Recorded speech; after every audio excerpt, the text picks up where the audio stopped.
जो कि बीजेपी का जो फार्मूला रहता है कि नहीं हम वही बोलेंगे 300 पार और 200 पार और 400 पार, हम लोग उस पे नहीं यथार्थ पे आते हैं। जो यथार्थ की बात है कि हम लोग कम से कम 25 सीटों में हम लोग जीत हासिल करेंगे और 50 प्लस सीटों में हम लोग टक्कर देंगे बराबर से। तो किसी भी उस पे उतार सकते हैं। ओबीसी भी में हमारा मुख्य फोकस है और मुस्लिम भी देख रहे हैं हम लोग कैंडिडेट। इसके अलावा अगर कोई एससी कैंडिडेट भी अच्छा मिलता है तो हम लोग उस पे भी लड़ाएंगे। नहीं, अभी जो हम लोगों ने पिछली बार नवंबर दिसंबर में जो तैयारी की थी, हम लोग उसी आधार पे भी तैयारी कर रहे हैं क्योंकि चीजें बदली नहीं है और कैंडिडेट भी लगभग वही है। उस बीच में कुछ नए कैंडिडेट जरूर आए हैं, लेकिन उनको भी हम लोग अभी देख रहे हैं और लगभग 75% तो स्थिति, बल्कि 90% आप मान लो कि स्थिति पुरानी वाली है। थोड़ा बहुत पड़ा था, लेकिन अब फिर से लोग जो थोड़ा सा सुस्त हो गए थे, वो अचानक चुनाव की तारीख आई, क्योंकि इसके पहले लग रहा था इस डेट तक आ जाएगी, इस डेट तक आ जाएगी, लेकिन इधर अचानक आ जाने से थोड़ा सा।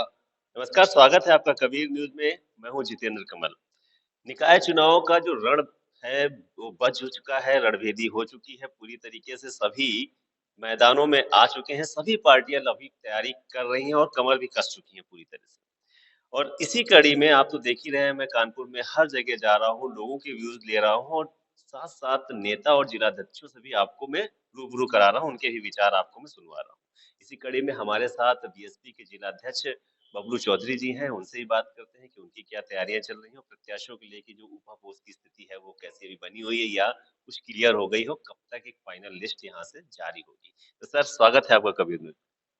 जी धन्यवाद जितेंद्र जी, आप बहुत अच्छा लोगों में मैसेज डालते हैं, उससे काफी प्रभाव पड़ता है लोगों की, आपकी अच्छी पत्रकारिता है, इसके लिए बहुत बहुत धन्यवाद है आपका। सर, चुनाव पहले तो टल गए थे तो एकदम बहुत ही तैयारियां आपने बिल्कुल कसी हुई कर ली थी। और जो बीच में 3 महीने का गैप रहा, 3 क्या 4 महीने हो गए लगभग, कुछ तैयारियों में असर पड़ा क्या? नहीं, असर तो थोड़ा बहुत पड़ा था, लेकिन अब फिर से लोग जो थोड़ा सा सुस्त हो गए थे, वो अचानक चुनाव की तारीख आई, क्योंकि इसके पहले लग रहा था इस डेट तक आ जाएगी, इस डेट तक आ जाएगी, लेकिन इधर अचानक आ जाने से थोड़ा सा हड़बड़ाहट का माहौल हो गया और कुछ नहीं है, लेकिन वो सब धीरे धीरे सब मेकअप हो जाएगा। मेयर को लेके क्या स्थिति बनी हुई है सर? क्योंकि अभी सभी पार्टियों में बहुत ही दिक्कत वाला माहौल चल रहा है। कोई सोच रहा है कि ब्राह्मण को उतारा जाए, कि ओबीसी चेहरा लाया जाए, कि मुस्लिम चेहरा लाया जाए। तो बसपा इसमें क्या सोच रही है? क्या किसी दलित, ओबीसी या मुस्लिम चेहरे पे खेलना है या उनको भी ब्राह्मण पे ही फोकस करना है?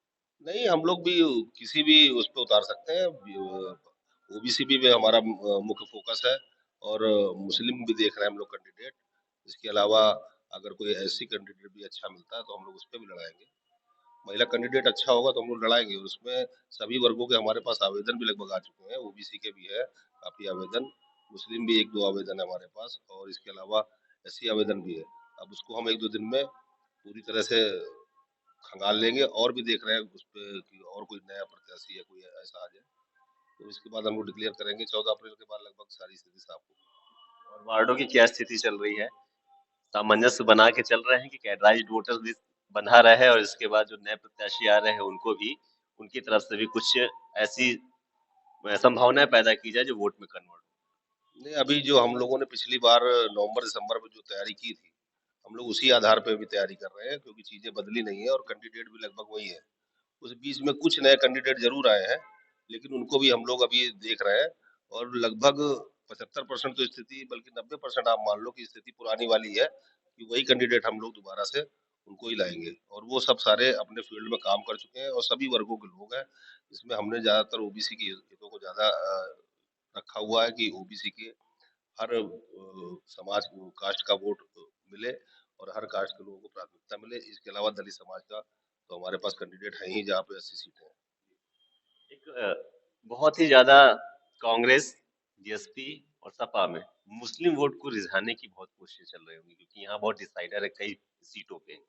तो आप कुछ मुस्लिम वोटों की संख्या बढ़ रही है कि जैसा कि मायावती जी लगातार प्रयास कर रही हैं, तो कुछ संख्या बढ़ा रहे हैं या जहाँ पे वो हैं वहीं पे सिर्फ उन्हें सीटें दी जा रही नहीं, मुस्लिम जहाँ पर है निर्णायक मात्रा, वहाँ पे तो हम लोग उनको देंगे ही, लेकिन अगर और कई अन्य क्षेत्र में भी हमारे पास मुस्लिम प्रत्याशी है जो पुराने पार्टी के सिपाही रहे हैं, उनको भी हम लोग प्राथमिकता देंगे। है? लगभग कितनी सीटें जीत के आ रहे हैं अगर देखा जाए? इस बार तो हम लोग कम से कम 25 सीटें जीतेंगे। 25 मतलब सॉलिड होगी, ज्यादा ही हो सकती, कम नहीं हो सकती। 25 कम से कम जीतेंगे और हम लोग 50 पे कम से कम सेकंड रहेंगे। 50 सेकंड मतलब आपकी सीधे लड़ाई है, बाकी बीच में कोई नहीं है। क्योंकि वो हम लोग करेंगे लेकिन ये नहीं कह सकते कि हम लोग 110 में 110 जीतेंगे, जो कि बीजेपी का जो फार्मूला रहता है कि नहीं हम वही बोलेंगे 300 पार और 200 पार और 400 पार। हम लोग उस पर नहीं, यथार्थ पे आते हैं। जो यथार्थ की बात है कि हम लोग कम से कम 25 सीटों में हम लोग जीत हासिल करेंगे और 50 प्लस सीटों में हम लोग टक्कर देंगे बराबर से। 75 सीटों पे आप बेहतरीन लड़ रहे हैं। सीटें लगभग प्रत्याशियों की लिस्ट, फाइनल लिस्ट कब आ जाएगी? तो 14 अप्रैल आ ही रहा, आपने बोला था तो 14 अप्रैल के बाद हम लोग पहली सूची जारी जारी कर देंगे। 14 अप्रैल के बाद 15-16 में हमारी पहली सूची जारी हो जाएगी। नामांकन के पहले एक सूची तो जरूर जारी हो जाएगी। सारे बादल मतलब तब छट जाएंगे। बिल्कुल बिल्कुल। तो बहुत बहुत शुक्रिया हमसे बात करने के लिए आज। तो ये अध्यक्ष जी ने बताया है कि 14 के बाद, क्योंकि बहुत बड़ा पर्व होता है दलित समाज के लिए, बहुजन समाज के लिए, देश के लिए भी, और विश्व में सबसे बड़ा जयंती पर्व जो मनाया जाता है वो बाबा साहब की जयंती ही मनाई जाती है। तो 14 अप्रैल बहुजन समाज पार्टी के कार्यालय में भी और बहुजन समाज में भी बहुत बड़ा पर्व है, तो उसको मनाने के बाद आप लिस्टें जारी करेंगी, कौन सा कैंडिडेट किस वार्ड से अपनी प्रत्याशिता थोप रहा है। ऐसे और लोगों से मिलने के लिए बने रहें कबीर न्यूज के साथ। नमस्कार।